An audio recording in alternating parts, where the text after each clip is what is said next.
Olá, Judas Iscariotes. Que nome, hein? Por 2 milênios, esse nome tem sido praticamente sinônimo de traição. É o arquétipo do vilão, a personificação da perfídia, o homem que vendeu seu mestre por míseras 30 moedas de prata. Se você for olhar a Divina Comédia de Dante, ele tá lá, no círculo mais profundo do inferno, sendo mastigado eternamente na boca de Lúcifer. Judas é a sombra que acompanha a luz, sabe? A nota dissonante na sinfonia da redenção. Mas e se essa for só a casca da história?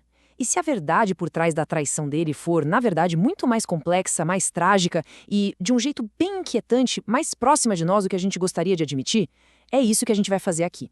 Inspirados pela análise provocadora de Jay Forasteiros, faremos uma verdadeira anatomia dessa traição. O objetivo não é passar um pano para Judas, de forma alguma. O ato dele foi terrível, as consequências catastróficas. Mas o objetivo é entender. Entender a psicologia, a teologia, a fidelidade distorcida que levou esse homem a esse ponto. A gente vai desconstruir um monstro para tentar encontrar o homem. E talvez, fazendo isso, a gente encontre um baita alerta para nós mesmos. Pois é, essa é a pergunta que está no centro de tudo isso. O que leva uma pessoa que caminhou com Jesus, que fez parte do círculo íntimo, que viu milagres com os próprios olhos e ouviu os ensinamentos em primeira mão, o que leva essa pessoa a trair não só um amigo, mas a própria esperança que o moveu por 3 anos? A resposta fácil, aquela que a tradição muitas vezes nos deu, é a ganância, o amor ao dinheiro. Mas, sinceramente, será que 30 moedas de prata, que era o preço de um escravo ferido, realmente explicam um ato de magnitude cósmica? E se o buraco for mais embaixo? A análise que a gente vai seguir aqui sugere algo chocante. A traição de Judas pode não ter vindo da falta de fé, mas de um excesso de um tipo bem específico de fé. Uma fé desesperada num Messias que ele mesmo criou na cabeça dele. Uma fé tão forte, tão rígida, que para conseguir preservar essa fé, ele teve que trair um Messias real que estava bem ali, na sua frente. Para a gente conseguir entender essa jornada complexa, a gente vai seguir esses 6 passos. Primeiro, vamos encarar de frente essa imagem que todo mundo tem dele, o vilão mais famoso da história, para desconstruir esse arquétipo. Depois, vamos mergulhar na mente dele durante a semana decisiva, tentando enxergar os acontecimentos com os olhos dele. A gente vai analisar o choque de realidade entre a expectativa da época e quem Jesus realmente era em um Messias que ninguém esperava. Aí, vamos identificar o ponto de virada, o gatilho que o forasteiro chama de o perfume da morte. E o mais importante, vamos trazer essa história antiga para a nossa realidade, discutindo como a mentalidade de Judas, o ídolo de um Deus vencedor, sobrevive até hoje em muitas das nossas igrejas. E por fim, vamos descobrir qual seria o antídoto para essa idolatria, o caminho de seguir Jesus até a cruz. Vamos nessa? Então vamos começar pelo Judas que a gente conhece, ou pelo menos que a gente acha que conhece. O nome dele por si só já virou uma acusação. Ele é o traidor definitivo, a mancha no currículo dos apóstolos. Na arte, na cultura pop, na pregação de domingo, ele é sempre um monstro, movido pela ganância, um peão nas mãos de Satanás. E quer saber? Essa visão é, de certa forma, bem confortável. Ela cria uma distância segura entre nós e ele. Ele é o outro, o mal encarnado, e nós estamos aqui, do lado do bem. Mas é justamente essa caricatura que nos impede de aprender a lição mais profunda e, francamente, mais perturbadora da história dele. Para fazer uma anatomia de verdade da traição, a gente precisa primeiro suspender esse julgamento fácil, tirar essa fantasia de monstro e tentar encontrar o homem por trás dela. Um homem que, não podemos esquecer, por 3 anos foi um discípulo. Olha só, de um lado a gente tem a imagem padrão, Judas, o monstro. Ganancioso, maligno, um fantoche do diabo. Uma visão que, de certa forma, nos tranquiliza, porque se ele é puramente mau, então não tem nada nele que se pareça com a gente, certo? Mas aí do outro lado surge uma imagem bem mais desconfortável, que é a proposta pelo Forasteiros. Judas, o crente. Um homem devoto, talvez até um nacionalista idealista que via em Jesus a grande esperança de libertação de Roma. Alguém que não agiu por falta de fé, mas por uma fidelidade cega a um ideal específico de Messias. Ele não foi leal à pessoa de Jesus como ela se revelava, mas ao conceito de Messias que ele tinha na cabeça. A tragédia dele foi exatamente essa. A fé que ele tinha na própria ideia de Deus era tão forte, tão inabalável, que ele não conseguiu aceitar o Deus que estava se revelando de uma forma diferente, bem ali na sua frente. Ele era um homem em um profundo conflito. E essa frase que Forasteiros imagina como sendo o motor do pensamento de Judas resume tudo. Pare e pensa nela por um segundo. Eu não vou perder a fé, mesmo que o próprio Jesus tenha perdido. É um paradoxo incrível, não é? Isso revela uma psicologia que é ao mesmo tempo fascinante e perigosíssima. A fé de Judas nessa perspectiva não é fraca, pelo contrário, ela é rígida, inflexível. É uma fé que se transformou num ídolo. Ele olha para Jesus durante aquela última semana e não vê o Messias sofredor cumprindo as Escrituras. Ele vê um líder que está vacilando, um rei que está desistindo da missão bem no momento mais crucial. E na mente distorcida dele, a traição se torna um ato de fidelidade. Fidelidade não a Jesus, mas à missão que ele acredita que Jesus abandonou. Ele está na própria cabeça tentando salvar o plano de Deus do próprio Deus. É o ápice da arrogância espiritual. E essa é a chave para a gente entender tudo. A tragédia de Judas não é a de um sem-fé, mas a de um idólatra. A idolatria, na sua essência, não é a ausência de adoração, é a adoração da coisa errada. É pegar algo bom e verdadeiro, como a esperança de um Messias libertador, e transformar isso num absoluto, num ídolo de pedra que não pode ser questionado ou redefinido. Judas tinha fé, e muita, mas a fé dele estava depositada num Messias da sua própria criação. Quando o Jesus real, que falava de sofrimento, de serviço, de morte, não coube na caixinha do seu Messias ideal, Judas escolheu a caixinha. Ele escolheu o seu ídolo em vez da pessoa. E essa escolha, essa escalada de desilusão que a gente vai rastrear agora, passo a passo, naquela semana final em Jerusalém. Agora, a gente vai fazer algo um pouco diferente. Vamos reconstruir a Semana Santa, mas pelos olhos de Judas. Vamos tentar entender a lógica dele, caminhar com as sandálias dele durante aqueles dias turbulentos, cheios de tensão em Jerusalém. A gente vai ver como cada palavra e cada ato de Jesus, que para nós hoje são peças da história da salvação, soavam para ele como sinais de fraqueza, de hesitação e, por fim, de fracasso iminente.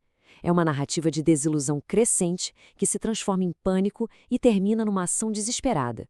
Vamos mergulhar na psicologia de um homem que está vendo sua maior esperança desmoronar bem diante de seus olhos. O cronograma da desilusão começa no domingo, com a entrada triunfal. Para Judas é o ápice, um golpe de mestre político. A revolução começou.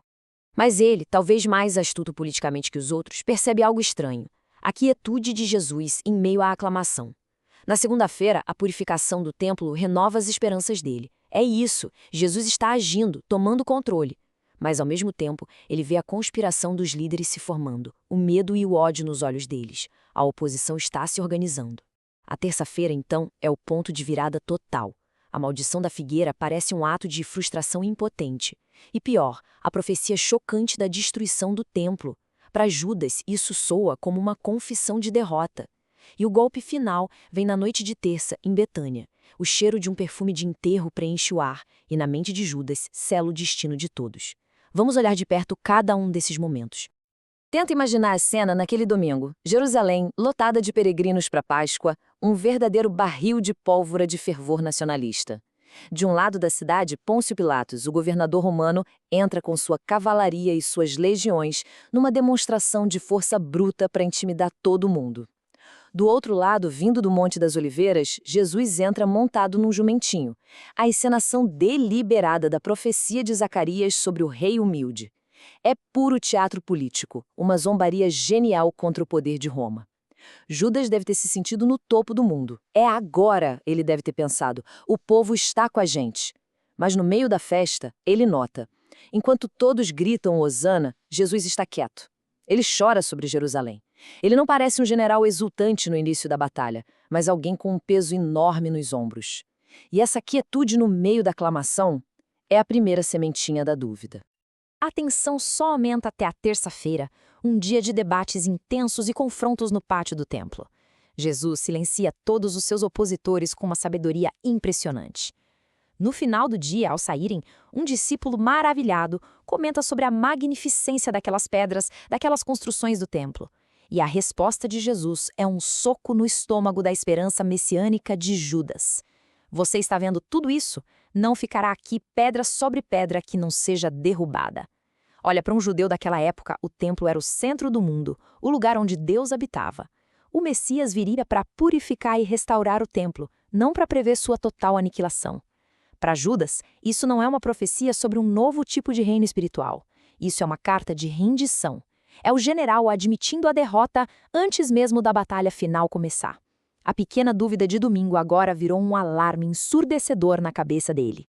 E é exatamente aqui que aquela ideia terrível se cristaliza na mente dele. Diante do que ele percebe como fraqueza, como hesitação, como derrotismo por parte de Jesus, A reação dele não é abandonar a fé na missão. Pelo contrário, ele se agarra a ela com ainda mais força, com desespero. Ele pensa, se o líder está vacilando, se o Messias perdeu a coragem, então cabe a mim, o verdadeiro fiel, o discípulo mais comprometido, garantir que o plano de Deus não fracasse. Ele se convence de que está salvando a missão do próprio Messias. Isso é a anatomia de todo fanatismo.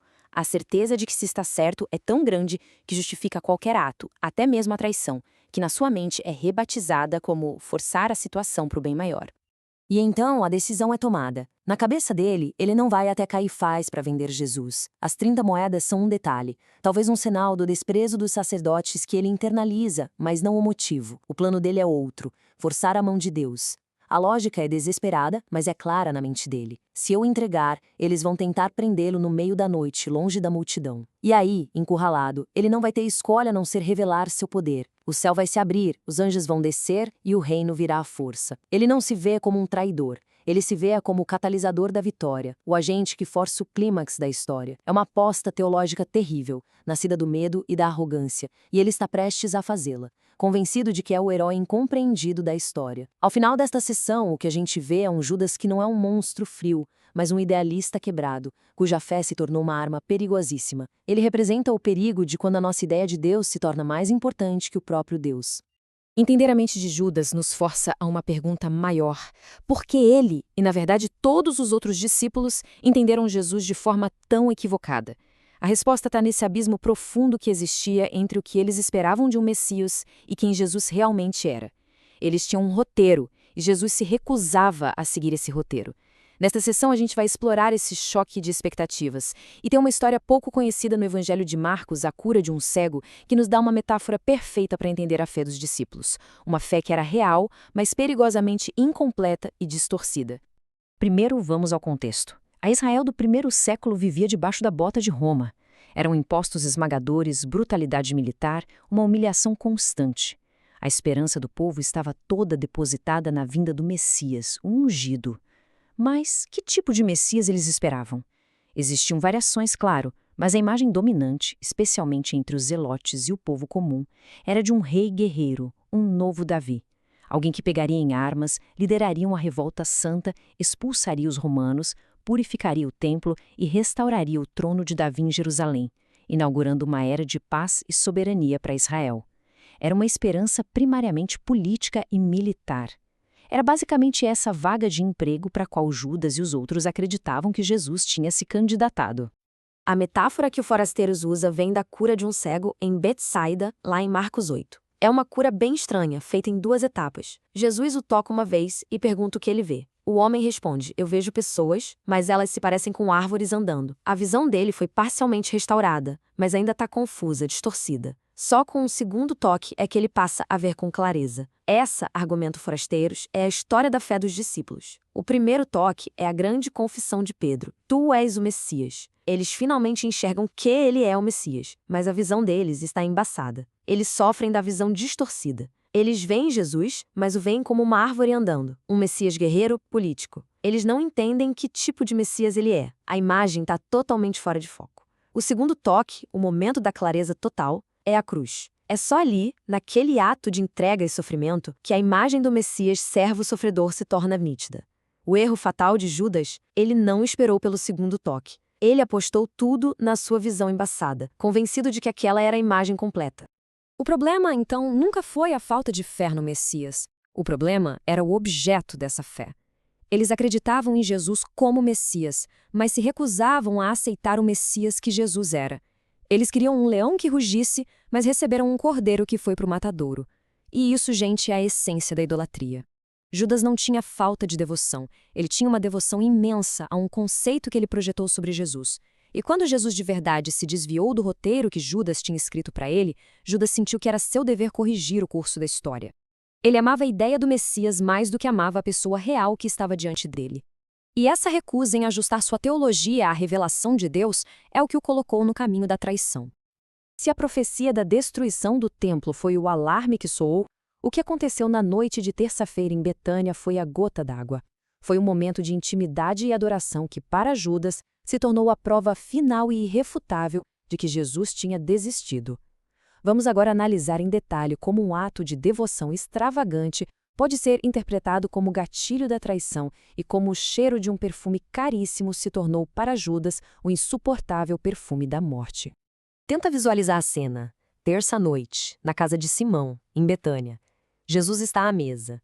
De repente, uma mulher entra, quebra um frasco de alabastro e um perfume caríssimo de nardo puro é derramado sobre a cabeça dele. Aquele aroma potente, doce, terroso inunda o ambiente. Para ela, é um ato de adoração extravagante, de um amor que não calcula custos. Para Jesus, é uma preparação profética. Mas para Judas, aquele cheiro não é de adoração, é cheiro de funeral. O nardo era um dos ungüentos preciosos usados para preparar os corpos dos mortos para o sepultamento. Naquele quarto já carregado de tensão, com Jesus falando de morte e destruição, aquele aroma foi a confirmação sensorial, física, de todos os seus piores medos. E o custo era absurdo. O texto diz que valia mais de 300 denários. Um denário era o salário de um dia de trabalho de um operário braçal. A gente está falando do salário de um ano inteiro, sendo derramado no chão em questão de segundos. A objeção que surge, liderada por Judas segundo o Evangelho de João, soa nobre e racional. Isso poderia ter sido vendido e o dinheiro dado aos pobres. Mas por baixo dessa indignação, especialmente para Judas, havia pânico. O desperdício que ele via não era só financeiro, era o desperdício da missão, o desperdício do movimento, o desperdício de um Messias que, em vez de arrecadar fundos para a revolução, estava se permitindo ser ungido para o túmulo. E a resposta de Jesus, em vez de acalmar a situação, é o que quebra Judas de vez. Ele não só defende a mulher, como redefine o ato dela da forma mais chocante possível para Judas. Deixem ela em paz. Ela guardou este perfume para o dia do meu sepultamento. Ele vai direto ao ponto que Judas mais teme, a própria morte. E pior, ele a elogia por isso. Ele diz que a fé dela, a fé que o ungiu para a morte, será lembrada para sempre. Para Judas, isso é a confissão final. Jesus não está apenas prevendo a morte, ele a está abraçando, ele está aceitando o perfume de enterro, ele validou a ideia de que o fim da linha é o túmulo e não o trono. E este é o ponto sem retorno. Na mente de Judas, o Messias tinha capitulado. O líder tinha perdido a fé na sua própria vitória. A missão estava morta. E a fidelidade de Judas ao ideal de um Messias vitorioso agora exigia uma ação drástica para salvar o que restava. O Evangelho de Marcos é explícito e brutal na conexão cronológica, é imediatamente após esse evento que a gente lê. Então Judas Iscariotes, um dos 12, foi ter com os chefes dos sacerdotes para lhes entregar Jesus. O cheiro da morte o empurrou para a escuridão, numa tentativa equivocada e trágica de forçar um final diferente para a história. O perfume da adoração se tornou para ele o estopim da traição. E é aqui que a história de Judas deixa de ser um relato antigo de 2000 anos atrás e se torna um espelho desconfortavelmente moderno. Porque a mentalidade de Judas, essa idolatria por um Messias exclusivamente vitorioso, poderoso e que cumpre todas as nossas expectativas de sucesso, não morreu com ele. Ela está viva e muito presente em diversas vertentes do cristianismo hoje, especialmente aqui no Brasil. O triunfalismo de Judas tem novos nomes, novas roupagens, mas a lógica idólatra é a mesmíssima. Reconhecê-la é crucial para a gente ter uma fé mais bíblica e mais autêntica. E essa é a pergunta que a gente precisa se fazer, com total honestidade. O Deus que muitas vezes a gente segue, o Jesus que é pregado em tantos púlpitos e cantado em tantas canções, será que ele não se parece perigosamente com o Messias que Judas construiu na mente dele?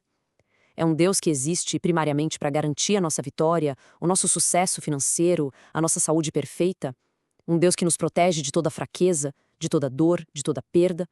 Um Deus cujo principal atributo é o poder e que nos chama para sermos mais que vencedores, sem nunca mencionar a necessidade de passar pela cruz? Se a resposta for sim, o alerta da história de Judas é bem claro. Podemos estar perigosamente próximos de cometer o mesmo erro. Adorar um ídolo que nós mesmos criamos à nossa imagem e semelhança e não o Deus que se revela nas Escrituras. E como que esse triunfalismo se parece na prática no nosso contexto aqui no Brasil? Vamos ver alguns sinais. Primeiro, essa busca incessante por um evangelho sem cruz, que só fala de bênçãos e vitória, mas silencia sobre renúncia e sacrifício. Depois, a teologia da prosperidade, que é a expressão mais clara disso, transformando Deus num mero garantidor de sucesso material, quase um caixa eletrônico divino. Também tem a nossa enorme dificuldade como comunidade cristã para lidar honestamente com o fracasso, com a depressão, com a dúvida, porque fomos ensinados que um verdadeiro crente não passa por isso. Outro ponto é a aliança perigosa da fé com projetos de poder político, uma tentativa moderna de forçar a instauração do reino à nossa maneira, assim como Judas tentou. A gente vê também a recusa em abraçar as dores da nossa sociedade, como a injustiça e a desigualdade, porque preferimos nos isolar na nossa bolha de vitória. E, por fim, a criação de um Jesus que se parece mais com um super-herói da Marvel do que com o servo sofredor de Isaías 53. O ponto crucial é este. O perigo do triunfalismo não é só uma teologia equivocada. É, no sentido mais profundo, idolatria. É pegar o nome sagrado de Jesus e colocá-lo num ídolo, que nós mesmos esculpimos para satisfazer os nossos desejos. Um Deus que afaga o nosso ego, que confirma os nossos preconceitos, que promete realizar todos os nossos sonhos de consumo e de poder. Um Deus que nos chama de campeões, mas que nunca nos chama para pegar a nossa cruz e segui-lo. É um Deus que não nos desafia, não nos confronta e, crucialmente, não nos pede para morrer para nós mesmos, para as nossas ambições, para o nosso orgulho. É o Deus de Judas. E como Judas descobriu tarde demais, esse ídolo não tem poder nenhum para salvar. A fé triunfalista é, em última análise, uma fé vazia. Então, se o triunfalismo é a doença espiritual que nos assola, qual é o antídoto? Se adorar um ídolo de um Deus exclusivamente vencedor é seguir o caminho de Judas, qual é o caminho do discípulo fiel? A resposta, segundo a análise que a gente está seguindo, não é buscar uma fé mais forte no sentido de mais certeza ou mais poder. A resposta é seguir Jesus até o lugar de onde todos os outros, exceto um pequeno grupo de mulheres e um discípulo, fugiram: a cruz. O antídoto para a idolatria de Judas é abraçar a fraqueza, a perda e o sofrimento como parte integrante do caminho cristão. O antídoto pode ser resumido em 3 palavras poderosas: a morte da certeza. O Deus de Judas, o Deus triunfalista, é um Deus de certezas absolutas, um Deus de respostas fáceis que nos garante que estamos sempre certos e que o nosso grupo é o melhor. A fé verdadeira e madura, por outro lado, exige humildade, exige a coragem de abandonar as nossas imagens de Deus, as nossas caixinhas teológicas confortáveis e permitir que o Deus real, que é sempre maior e mais misterioso que os nossos conceitos, nos surpreenda e nos desconstrua. Significa abraçar o mistério, aceitar que não temos todas as respostas, reconhecer nossa própria fraqueza e, acima de tudo, entender que o caminho do Mestre passa pela cruz e, portanto, o nosso também. E como que a gente pratica essa morte da certeza no dia a dia? Bom, a gente começa por uma disciplina espiritual fundamental, escutar mais do que falar. Especialmente ouvir pessoas que pensam diferente da gente, que vêm de outras tradições, que nos desafiam. A certeza idólatra morre na escuta atenta. Depois, fazer mais perguntas e dar menos respostas prontas. Adotar uma postura de eterno aprendiz diante da vida e da fé, em vez de se posicionar como o dono da verdade que precisa corrigir todo mundo. E o passo mais difícil, o mais contracultural, abraçar a dor e a perda. Em vez de fugir do cheiro da morte, seja o luto, o fracasso profissional, a dúvida na fé, a injustiça social, reconhecê-lo como um professor, como parte do caminho sagrado que paradoxalmente leva à ressurreição. Isso nos leva a uma reviravolta teológica incrível. O apóstolo Paulo pega essa mesma imagem, o cheiro da morte que apavorou e repeliu Judas, e a transforma completamente no centro da identidade cristã. Ele diz que nós, como seguidores de Cristo, somos o bom perfume de Cristo no mundo. E esse perfume tem um duplo efeito. Para aqueles que estão presos na lógica do poder, do sucesso e da autossuficiência, a lógica de Judas, o evangelho é um cheiro de morte, porque significa a morte do ego. Mas para aqueles que estão quebrantados e abertos à graça, é o cheiro da vida que brota da entrega. O que foi um perfume de derrota para Judas se torna, na teologia de Paulo, a própria fragrância da salvação. E assim, a história de Judas nos deixa com uma pergunta final. Uma pergunta que ecoa através dos séculos e chega até nós hoje. Qual perfume a nossa fé, a nossa comunidade, a nossa vida exala? É a fragrância arrogante da certeza idólatra do Deus vencedor que construímos para o nosso conforto, um perfume que muitas vezes afasta e julga? Ou é o perfume humilde, vulnerável e paradoxal da vida que brota da cruz? Uma fé que abraça o sofredor e encontra Deus não no poder, mas na fraqueza. A tragédia de Judas é um alerta eterno. Cuidado com a fé que não tem espaço para um Messias crucificado. Para aprofundar, recomendo a leitura de obras que exploram a teologia da cruz, como as de Dietrich Bonhoeffer e análises contemporâneas sobre o triunfalismo na Igreja brasileira. Obrigado por nos acompanhar nessa análise.